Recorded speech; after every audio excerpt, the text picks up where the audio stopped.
Gamazima ddala etasiima ebula agiwa naye wano ku SMX Media nga ekulembeddwamu nze kennyini MCSMX nandiyagadde okwagala okusiima Bruno K. Gamazima Bruno K. weebalire nnyo ddala olw'omutima omulungi gw'olina. Kineno nkyogera nkijja ku mutima gwange. Bruno K. weebale olw'omutima omulungi gw'olina. Tosobola kikiriza munera Oscar gwe twasooka okulaba mu kifaananyi era still nga nange nasooka kiraba ku page ya Bruno K. Omusajja ng'oyinza omuyita si ng'oyinza already nga mulalu nga toyinza muyita mulalu wabula ng'omuyitirawo mulalu Oscar. Ekifaananyi ng'ataddeko akakofiira n'akantu ke kali eri akayokya ebipiira ke yakola bwe yatukolera mu demonstration engeri gy'ayokyamu ebipiira akantu ke katambula nako n'ateekamu omuliro simanya nekisaanuuka n'asobola okubeera ng'ayokya si kwokya bipiira actually ng'ayokya ebidomola. Then ne bamubuuza ssente mmeka ze bakuwa n'agamba batuwaye bampayo ebibiri bisatu. Imagine omuntu eyali successful ng'olabira ddala future eri bright naye okubeera ng'ayokya bidomola. Naye still eno story ngikoze mainly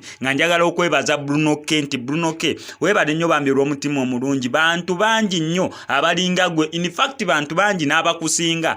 okubeera nga abagagga, okubeera nga bakusinga erinnya, okubeera nga bakusinga okubeera famous oba popular oba obwa celebrity njogerayo kati bwegamba, naye nga tewaliwo impact gye bakoze ku society. Bruno K. despite the fact munera abantu bayinza okulabira mu direction y'okubeera ng'oyambye nnyo abantu naddala abayimbi oba bali mu entertainment industry mainly kubanga gwe yeyo passion yo be bantu bosinga okubeera ng'otunuulira. SMX onombuuza aba politician okujja kuba neno betumanyi nti abali popular naye bya politics sibimanyi nange onontuma okubeera nga nyamba oba abantu abananyanguyira okubeera nga sporting out oba okubaako reference bagenda beera bayimbi olw'ensonga ye industry gyenkoleramu. Blogs zange zonna zitambulira ku entertainment industry si politics si mupiira nina references zange zonna sikubanga ko reference nga kurifalinga ku musambi wa mpira oba goalkeeper oba refu oba manager wa kilabu emunedda olw'ensonga entertainment industry eno gyensinga okubeera nga ntegeera gyenkolera ko reference. Kati abantu abayinza ogamba Bruno K. yes ayamirwa naye asinga kuyamba bayimbi, yayamba bali abaana abali bazina, yayamba bali abaana ba the real dance crew abali bazina kubanga focus ye no yinza okwekanga nga page zonna za liking z'abantu abali mu entertainment industry olw'ensonga naye mwali ngeri gyali omuyimbi. Nange SMX ngeri gyendi blogger ogenda laba nga attention yange yonna ngitadde nnyo ku ba celebrity naye abali mu industry ki abali mu entertainment industry kubanga mupiira waliyo ba celebrity bayo, mu politics waliyo ba celebrity bayo, ne mu fields zisigadde endala mu law waliyo ba celebrity bayo, mu fields zonna sectors zonna mulimu ba celebrity baamu ne mulimu abantu ababagoberera. Naye kati nze sijja kuwa reference ku ba politician, sijja kuwa reference ku basambi ba mupiira oba mu sports wabula nze jajjiwanga kuki ku entertainment industry mu ggwanga lya Uganda ba celebrity abali mu entertainment. Yensonga ati ne Bruno K. kimwanguyira Bambi okusporting out abantu abali obubi naye nga bali mu entertainment industry. Bruno K. avuddeyo okubeera nga yasooka okubeera nga postinga Bambi Palaso n'amwegattako. In fact yamudde yali nga n'agamba idea Palaso okusindika okuyamba Oscar nga musindikira miliyoni emu. Watyo Palaso n'agisindika olw'ensonga yamutaaginga naye ekyo kyonna kiri nti lwakuba Bruno K. yavaayo n'asporting out omuntu ali mu bwetaavu nasobola okubeera nga amuyamba. Ka just imagine singa ne Palaso naye mu wiiki eno waliwo omuntu omu gwayamba Nshiba Kalungi, Spice Dana, ne wavaayo Lil Puzzle, ne wavaayo Pastor Bugembe, bonna bayimbi ogenda ne Bebe Cool, Bobby Wine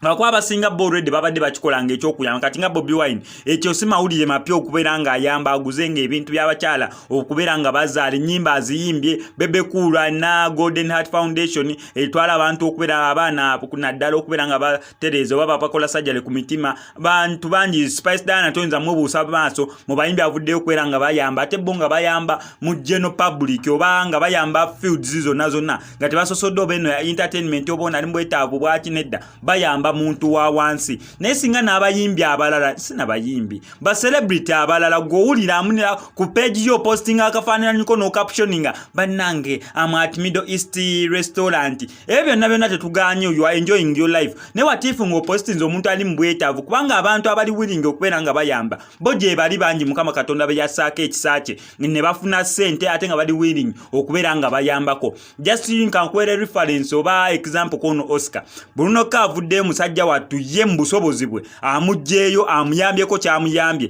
naye ng'ekisinga okubeera ekikulu amupostinze ensi n'ensi n'emutegeera okitegeera ekisinza okubeera ekikulu besides mu Bruno ke sijja gamba mu musajja mugagga nnyo sente azineyo mu kisenge talina kyazikozesa ensonga kyavuddeyo kubeera ng'ayamba Oscar nedda Bruno ke just alina omutima omulungi mu kubeera ng'apostinga kyekyasinza okubeera nga kisingira ddala okubeera ekyamakulu nti wopostinga abantu bangi abali willing okubeera nga bayamba naye nga tebamanyi muntu ki wakuyamba n'oluusi nga batya okubeera nga abantu bayinza okwerimbika mu kubeera mbuni abali bubi kumbe baffe baagala kubeera nga babaferako ssente ze we yamupostinze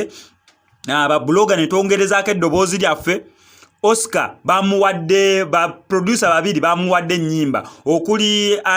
Andre Music ne ani omulala lwawo ne producer Nashwanda ne bamuwaki offer y'okubeera nga recording ennyimba ye engeri gyali musunyiwa gita mulungi gyali songwriter omulungi tusobola okulaba ajokale tugamba agenda recording ennyimba 4 oba 5 mwezi ennyimba ennyo oba 5 temusobola bulamu hit 2 muntu zagenda okuwulira azimunyumire engeri gyali songwriter omulungi ekyo ne kidda ku bbali waliwo omusajja eyalabye story ya Oscar nemukwasa ennaku ali willing okumuwa printer neya colored kwegamba nga Oscar kyalina okubeera nga akola kufuna kifo asobola okuteeka zineno zi printer atandikewo engeri yaka stationary sobola okuvaamu ssente n'ataddamu kubeera nga asabiriza bantu bangi bavuddeyo okubeera nga bamukwatira ku mukono ne parasa we yaviiriddeyo n'amusindikira akakadde omusawo w'amannyo uyo amuzzeeko amufeffesa amannyo okwongera okubeera nga yeretheye edda mu mbeera owa saloon tolooza munya kati Oscar yonna asasulayo sente nedda bantu bamuwa offer nga we yakikola ku The Real Dance Crew abaana bali bafaanana obubi n'abakyusa okubeera nga bafaananikako ng'abantu be bavuma mbu bawunya kaakati nga tokyasobola kubeera ng'obayita mbu bawunya okujjako okubawerako reference mbu bali be bayita mbu bawunya ekyo kye bayita okubeera n'omutima omulungi oyinza okubeera nga toli mugagga naye ate ng'olina omutima oguyamba obanga influence yo esobola okubeerako n'ekintu ekyakyeyamba impact yo ku society nga y'amaanyi nnyo wadde tokutte nusu 10 kuluwaayo wadde tokutte mutwalo gumu kuguwaayo wabula nga influence yo esobola okukola ekyenjawulo ky'amaanyi nnyo twebaza nnyo Bruno ke naye kwebaza mweno episode olw'ensonga kyekimu bayithawo nekyatuuse ku katambi kale kenakuplayingidde oba ku story gye nakoledde yani Gift of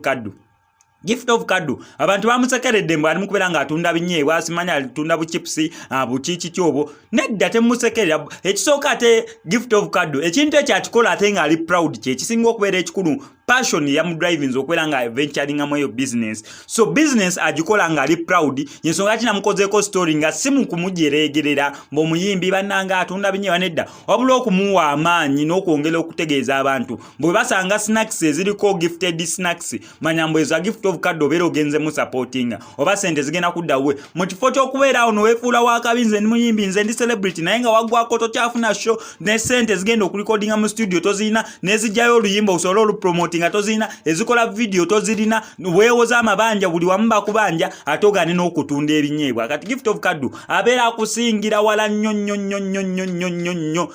nga gyenkomeza naye Gift of Kadu wanene ku SMX Media tukusupportinga naye ng'ekisinga okubeera ekikulu nti eno episode ngikoledde Bruno ke weebale nnyo weebalire ddala simanyi naye ngenda kukola ekisoboka kyonna Bruno ke lumu nnakusisinkana nkwebaze nze mu buntu kennyini ndowooza kyekinasingako obukulu nze meeting Bruno ke kasooke kikulinga down kino kya Oscar kubanga kati program zonna zaaliko zakulaba munera afuna abantu abayambako ku Oscar katumuleke asooka amaliriza ekyo ndifuna omulundi gwe mutuukira mwebaze mu buntu nze Bruno ke kumanya etasiima ebula agiwa naye twandisaanye tusiimeko ku Bruno ke weebale nnyo weebalire ddala amanye ndowooza nsigadde nze mu SMX representing straight out SMX Media I sign out.